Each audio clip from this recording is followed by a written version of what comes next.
Hello Storyteller family, you are welcome back. Liberia yamaze gukuriraho visa abanyarwanda bose bifuza kuba bakwerekeza muri iki gihugu. Yego nibyo. Ubu ufite passport y'u Rwanda urinjira muri Liberia nta kubanza gusaba visa before. Uyu munsi ntabwo turi buvuge kuri free visa entrance gusa. Turi bunavuge iby'iki gihugu ubona gisa nkaho kidakunzwe kuvugwa cyane, tuvuge ku mahirwe gihishe, ubukungu bwacyo ndetse n'ukuri ku kibazo mwambajije muri benshi binatuma nkora ino video. Ese Liberia yaba inzira yoroshye yo kugera muri Leta Zunze Ubumwe za Amerika kubera ko bifitanye umubano wihariye? Iki kibazo n'ibindi wibazaga urabisobanukirwa muri iki kiganiro kigufi twaguteguriye hano kuri Storyteller Rwanda. You are welcome. Ni kenshi tubwirwa ku isi yabaye umudugudu, ariko ibyo bigerwaho n'uwarebye kurakegera Kigali Global Visa Destination. Kigali Global Visa Destination niwe mufatanyabikorwa wawe wizewe mu bikorwa byose bijyanye n'uko wabonamo visa ndetse no kwiga hanze.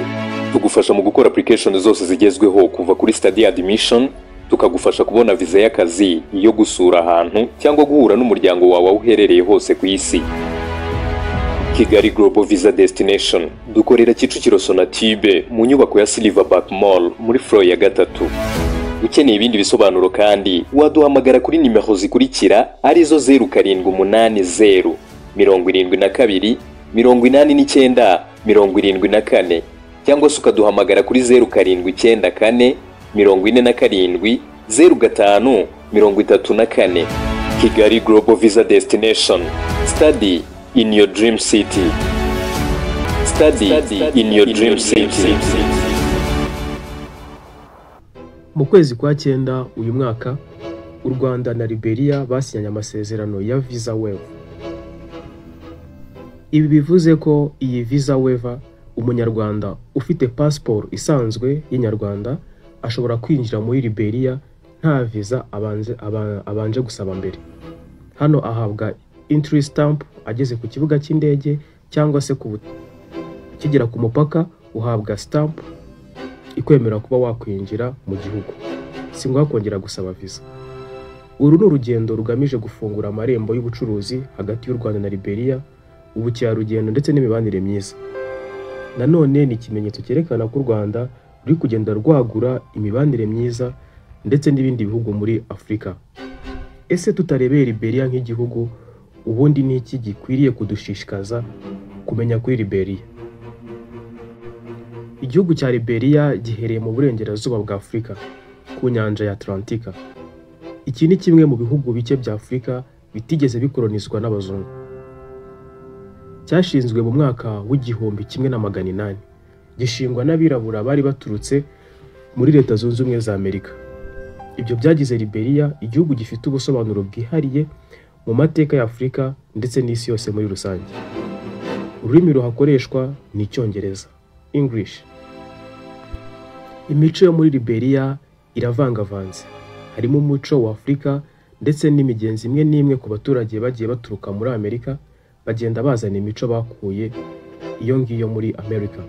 Mu myaka mike ishize Liberia yagiye inyura mu bihe bitoroshye, harimo intambara ndetse n'ibibazo bya politike muri rusange. Ariko kuva mu myaka 15 na 20 ishize igihugu cyongeye kugarura amahoro, kigira inzego zihamye ndetse n'ubukungu bugenda buzamuka gake gake. Ibiro byerekana ko Liberia ifite ahazaza heza ku bantu bifuza gusura, gukora ishoramari cyangwa se gukorera ubushakashatsi muri rusange. Liberia ni igihugu gifite umutungo kamere, ubuhinzi bw'ibikomoka ku biti.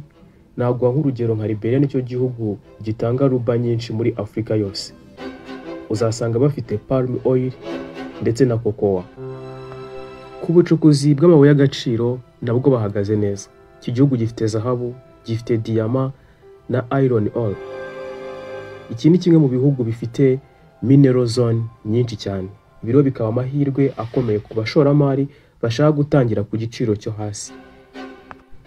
Liberia ifite amashyamba manini ya tropic, ibyo mukunze kwita rainforest. Ifite inzige n'inyoni zo mu bwoko budasanzwe. inyanja ndende ndetse n'amahoteli agenda yiyongera umunsi ku munsi bitewe n'iyo view nziza. Abashaka gutembera ibihugu bitaramenyekana cyane cyane muri tourist ubukerarugendo, Liberia yaba ari amahitamo meza kuri wowe. Government yashyizeho cyangwa se yorohereje abashoramari baciriritse cyangwa se bagitangira. Nk'ubu umusoro muto ku bashoramari wamaze kwemezwa, kuba watumiza ibikoresho bitishyuye imisoro byinshi mu bihugu by'amahanga, by'umwihariko nko muri Leta Zunze Ubumwe za Amerika. Ibi byose rero bituma Liberia iba market entry nziza ku bashaka kugera ku isoko rinini rya Afurika y'Uburengerazuba. Nk'uko nabikubwiye, Liberia ifite amashyamba manini kandi meza, ibiyaga n'imigezi, inyanja ya Atlantika, ifite ahantu hari amahoteli y'ubukerarugendo meza. Mu bijyanye n'umuco bafite imbyino gakondo, mask dance, Danimask n'izindi character zivanzemo umuco mu burengerazuba bwa Afurika. Bafite inyubako zifite amateka y'abirabura bavuye muri Amerika. Imijyi nka Monrovia, umujyi mukuru waho, bagiye bafite imyubakire itangaje cyane. Hari igice ugeramo ukabona kirashaje, ikindi ukabona gifite iterambere rigaragaza icyerekezo cy'iki gihugu. Nubwo Liberia ari igihugu gifite amahirwe menshi, ariko ifite na negative. Muri negative side zayo tutari bwirengagize kukubwira, harimo nk'ibikorwa remezo bikiri ku rwego rwo hasi. Imihanda, amazi, amashanyarazi, hari aho bikiri ku rwego ruto cyane. Ikindi ni igihugu ubona kirimo abashomeri. Abantu benshi bakora ibikorwa bitari enregistré muri government, informal economy. Ikindi hari icyo bita corruption. Ruswa iracyagaragara cyane muri iki gihugu.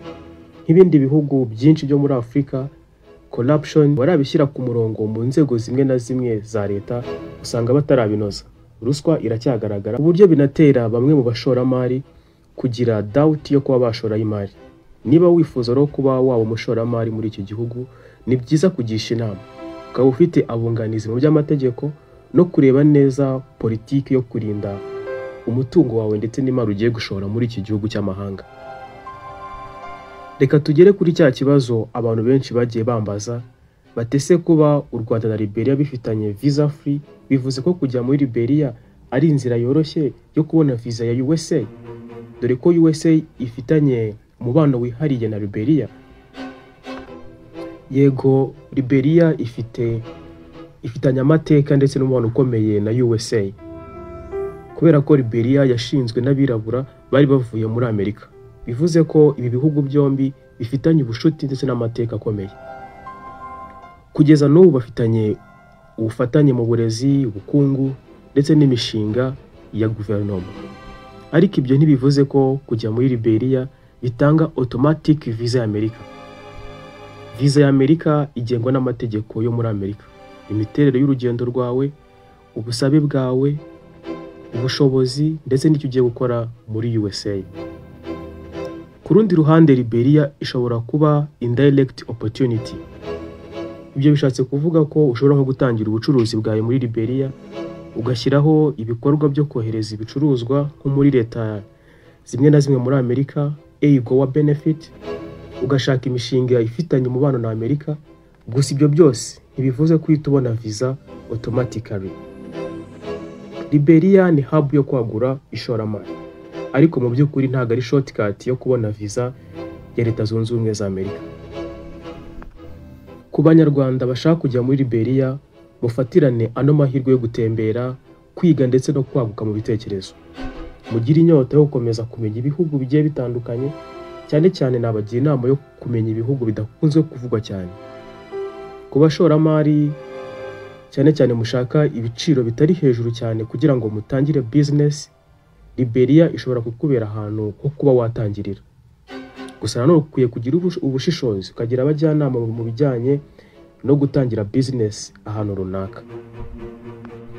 Iyi visa free guturuka mu Rwanda ujya muri Liberia ifunguye imiryango myinshi ku rujya n'uruza rw'abantu, ubucuruzi, ubukerarugendo, kunguka ubumenyi bushya ndetse n'imibanire y'ibihugu muri rusange. Ni ibintu byiza cyane. Niba wakunze iki kiganiro, kanda like, usangize abandi ikiganiro nk'iki ngiki, ndetse utubwire uko ubona ibindi bihugu dushobora kuzakurikizaho muri wa mwihariko wacu wa Storyteller Rwanda. Thanks for watching. See you next video. Ciao. Ni kenshi tubwirwa ku isi yabaye umudugudu, ariko ibyo bigerwaho n'uwarebye kure akegera Kigali Global Visa Destination.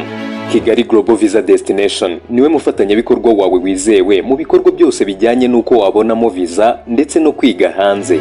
Tugufasha mu gukora application zose zigezweho kuva kuri study admission, tukagufasha kubona visa y'akazi, iyo gusura ahantu cyangwa guhura n'umuryango wawe aho uherereye hose ku isi. Kigali Global Visa Destination dukorera Kicukiro Sonatube mu nyubako ya Silverback Mall muri floor ya 3.